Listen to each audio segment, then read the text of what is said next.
San Francisco 49ers will travel across the country in Week 6 of NFL action to take on the Buffalo Bills on Sunday, October 16th. Head coach Chip Kelly is trying to decide between Colin Kaepernick, who theoretically should be a better fit for the system, and Blaine Gabbert at quarterback. The Bills, meanwhile, have rattled off 3 straight wins and look like a completely different offense after firing Greg Roman. But are they ready to go out and cover a big number like this? We'll find out, as the hosts are 9-point favorites with the total in the low 40s. The 49ers wanted a new direction, and they certainly got it with Chip Kelly. It does take time and the right personnel to implement Kelly's scheme.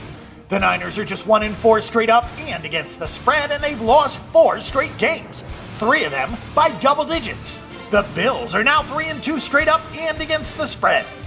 The 49ers and their Blaine Gabbert-led offense has scored 111 points. They've also managed 4.5 yards per play, which is the worst in the NFL. Gabbert has more interceptions than touchdowns this season and has only completed 58% of his passes, and he has been sacked 10 times so far. Carlos Hyde has been solid with 4 yards per carry, and Gabbert has scrambled for 4.4 yards per try.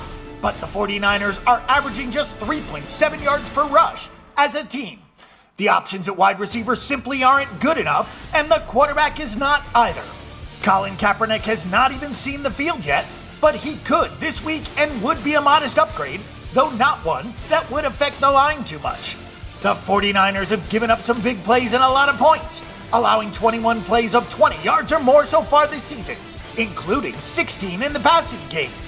The 49ers have only 297 yards after the catch as a team, and they have allowed 441, so tackling has been a big issue for this secondary. Navarro Bowman's injury was the latest blow to the team. He didn't play last week, and he's still the team's leading tackler. Since Greg Roman was giving his walking papers and new offensive coordinator Anthony Lynn has been in charge, the Bills have averaged 178 rushing yards per game. Tyrod Taylor has not been a big part of the offensive explosion, but he's taken decent care of the football. On the season, Taylor has completed 61.9% of his passes with a 6-2 touchdown interception ratio. He's taken a few sacks, but the Bills don't have a whole lot of guys capable of creating separation. He's run for 6.5 yards per carry, but he hasn't gotten out and run very much lately. LaShawn McCoy has found the second wind. After a down year last season, Shady is easily on pace for a 1,000-plus yard season. He's run for 5.3 yards per carry and 3 touchdowns. The Bills' defense has been outstanding this season. Opposing rushing attacks have averaged just 3.5 yards per carry, and the Bills have 6 interceptions against just 2 passing touchdowns allowed.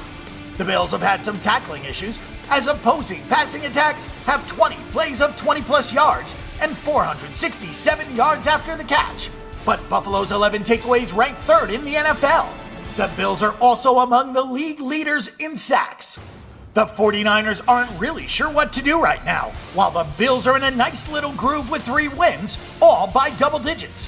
For Colin Kaepernick not to start or even make an appearance ahead of Blaine Gabbert, there has to be something more to it.